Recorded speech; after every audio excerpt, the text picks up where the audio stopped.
Emily. I love you more than words can say. Will you spend the rest of your life with me? Yes, oh yes, I love you. Emily covered her mouth and whispered, "Yes." She cried, laughed, and fell into my arms. I told myself, I did it. I chose right. That night she said, "I've never felt this safe." I said, "We are building forever." She nodded, but her smile flickered. When we told her parents, Robert shook my hand hard. "Take care of her," he said. Linda hugged me and said, "We are happy." Her eyes slid away too fast. At dinner, Emily talked about flowers and dates. I asked, "Do you want a big church wedding?" She paused. "Maybe simple," she said.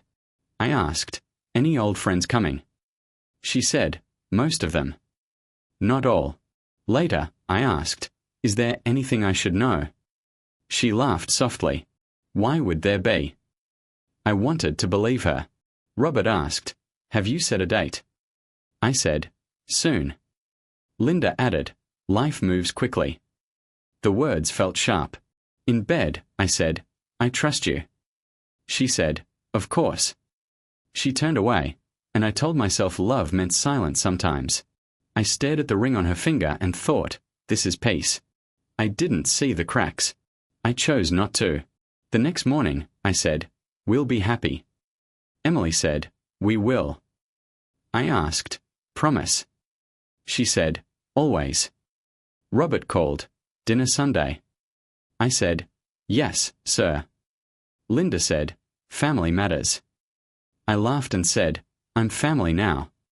Silence followed. I filled it by saying, "I love her." No one argued. That should have warned me. I told myself doubts were normal, excitement was loud, and fear was small, and I promised myself I would never look back again, even when my chest felt tight. I heard my name stop her sentence. Emily was in the hallway whispering, "Daniel, you can't call me now." I froze. She said, "I told you, I'm engaged." Silence.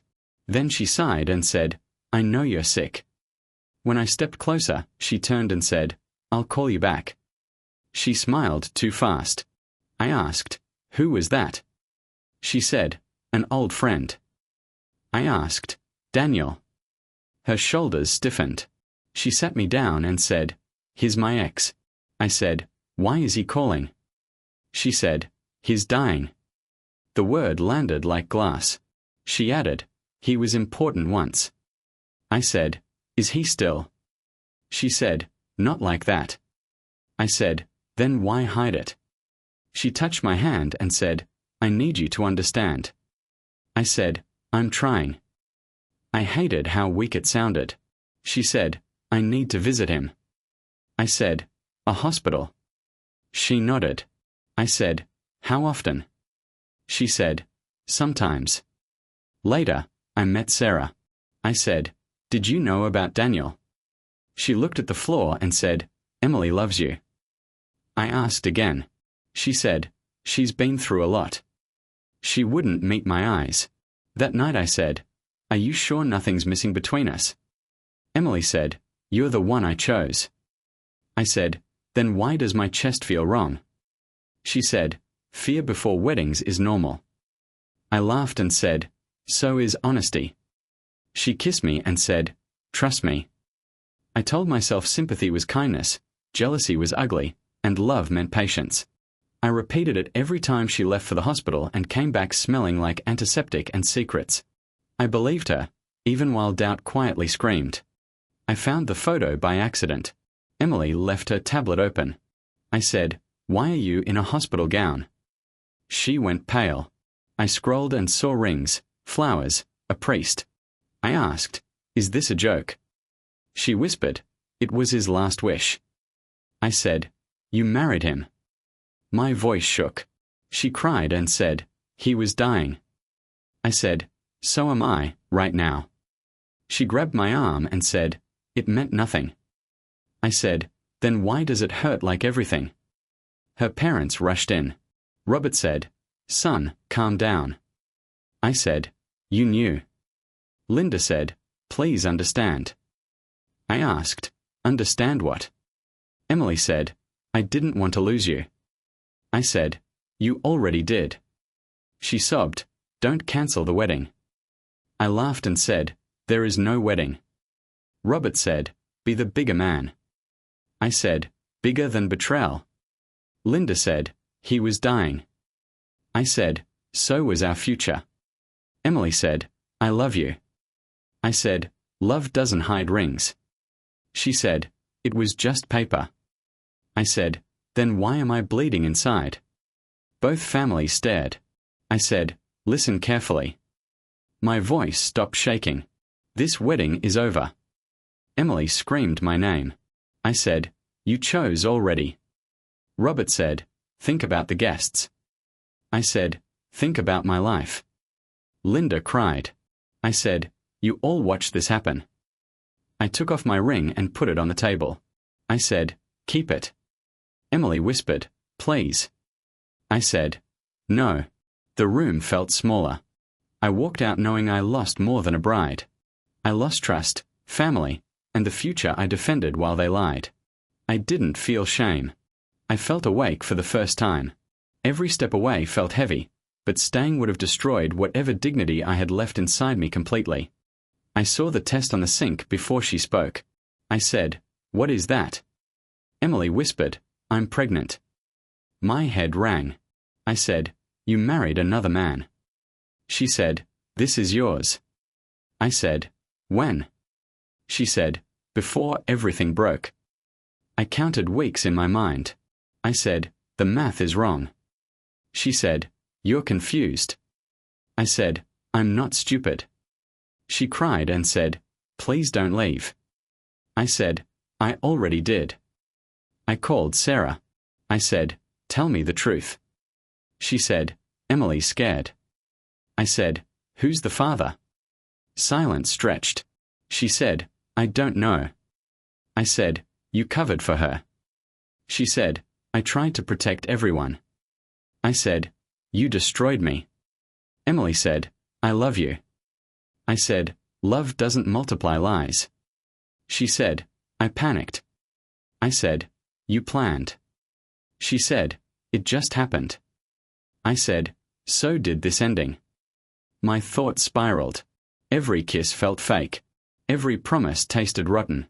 I saw hospital halls, secret vows, hidden nights. I said, That test isn't hope. Emily asked, What is it? I said, It's proof. She reached for me. I stepped back.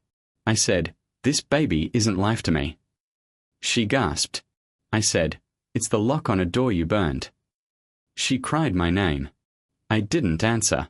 I stared at the test and felt something inside me collapse, quietly, permanently, without repair. I said, This ends tonight. She said, Please stay. I said, I stayed too long. Sarah whispered, I'm sorry. I said, Sorry won't fix this. Emily said, I'm afraid. I said, So am I. The silence screamed louder than shouting, and I understood betrayal doesn't fade. It settles, grows, and poisons everything it touches forever. That knowledge broke my heart, my trust, my future, and any hope of forgiveness left. I packed a bag and said nothing. Emily cried, Don't do this. I said, I already did. Her father called. I let it ring. Her mother texted. I deleted it. Silence felt safer. I drove to Mark's place. He opened the door and said, You look wrecked. I said, She married him. He said, And you're still standing. I said, Barely. He poured a drink and said, You want revenge? I said, Every second. He said, That'll ruin you. I asked, Was I blind? Mark said, You trusted. That's not blindness. I said, I ignored signs. He said, Because you loved. I said, Love made me stupid. He said, No, love made you human. I told him, I imagine exposing everything. He said, And then? I said, I don't feel better. He nodded and said, Exactly. I said, So I walk away. He said, You walk forward. My phone buzzed. Emily's name flashed. I turned it off. Mark said, You don't owe explanations. I said, I know. He said, good men leave quietly. I laughed without humor. That night I lay awake and felt anger burn under my ribs. I promised myself I wouldn't beg, shout, or explain. I would survive. I would let silence speak. Walking away hurt, but staying would have erased me. I chose pain with dignity over comfort with lies, and that choice was the first thing she couldn't take from me anymore. I locked the door on my past, breathed once, and stepped into a future built by my own hands alone without looking back. I heard the news from Mark. He said, Daniel died last night. I closed my eyes. I said, okay. That was all. Days later, Sarah messaged. Emily's alone, she wrote. I didn't reply. Mark asked, do you feel guilty? I said, I feel done. Rumors reached me anyway. A coworker said, her family's being talked about. I asked, why? He said, secrets don't stay buried. I nodded. Mark called again. Robert lost his job. I said, I didn't touch anything. He said, you didn't need to. I felt something shift inside me, quiet and steady. Linda emailed. Please forgive us, she wrote. We were afraid. I stared at the screen. I said out loud, fear doesn't excuse betrayal. I deleted it. Emily tried once. She said, I'm pregnant and alone. I said, you're not alone. You have choices. She cried, I made mistakes. I said, so did I. I trusted you. She whispered my name. I hung up. Mark said, you're not breaking anymore. I said, because I stopped bleeding. He laughed softly. Karma's loud, he said. I answered, I didn't invite it. I walked through my days later. I slept. I ate. I worked. I stopped checking my phone. Their world collapsed without my help. Mine rebuilt itself without their permission. I realized power isn't revenge. Power is silence when apologies come too late and knowing I survived the storm they created. I never celebrated their pain. I just refused to carry it. When people asked, I said nothing. That silence protected me. I watched consequences unfold from a distance, learning that justice sometimes arrives without witnesses, apologies, or forgiveness. And I finally trusted myself again. That mattered most. I was leaving work when Emily stepped in front of me. She said, please talk to me. I said, you shouldn't be here. She said, I needed to see you. We stood there. She said, I was afraid. I said, fear doesn't excuse betrayal. She said, I was confused. I said, confusion doesn't explain planning. She said, I was selfish. I said, that's the truth. She wiped her face and said, I wanted security with you. I said, and honesty. She said, I wanted closure with him. I said, so you destroyed me. She whispered, I didn't mean to. I said, meaning doesn't change damage. She said, I lost everything. I said, you gambled everything. She said, I loved you. I said, love doesn't split itself. She reached for my hand. I stepped back. She said, do you hate me? I paused and said, no. She looked hopeful. I added, I don't feel anything. Her shoulders dropped. She said, what do I do now? I said, live with your choices. She cried, I'm scared. I said, so was I. I took a breath and said, I hope you survive this. She whispered my name. I said, but I won't save you. She said, can you forgive me? I said, forgiveness doesn't mean return. I walked away. I felt pity, not love. Regret followed her. Peace followed me. That was the difference betrayal created, and I accepted it without looking back again.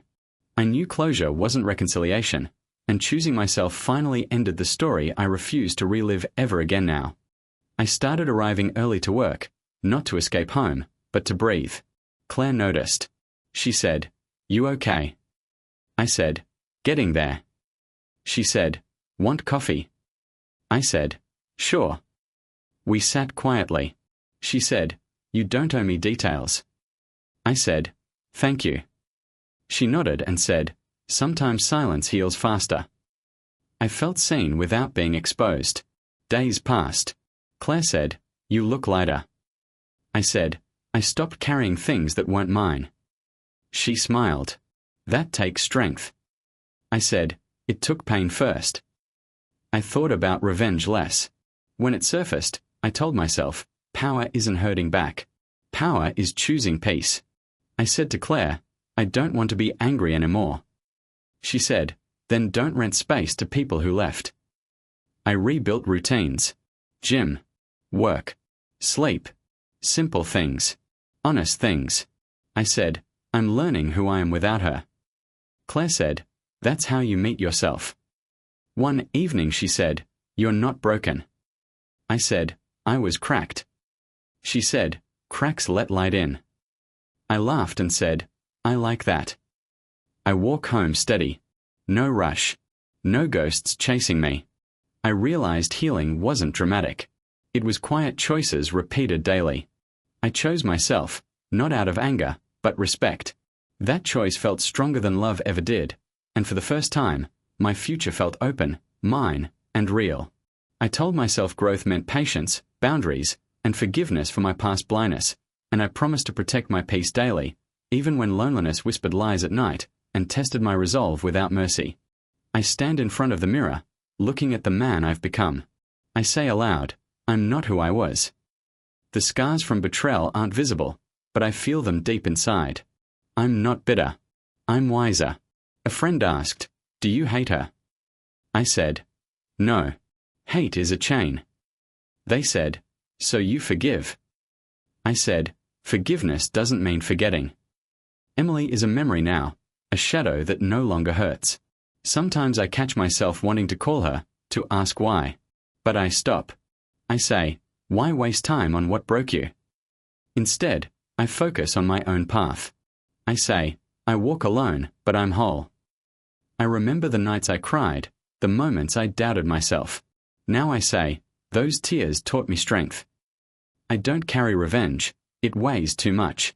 Power comes from peace. Someone said, "You survived." I said, "More than that, I grew." Betrayal was a storm. I didn't just endure, I learned how to dance in the rain. I tell myself, justice isn't cruelty, it's balance. I refuse to let anger live rent-free. I choose calm over chaos, love over bitterness. As I step outside, the air feels fresh. I say, this is my life now. No looking back, no regrets. Just forward. I'm the man I am because of what I lost. But I'm stronger because I chose to rise, not fall. And that makes all the difference.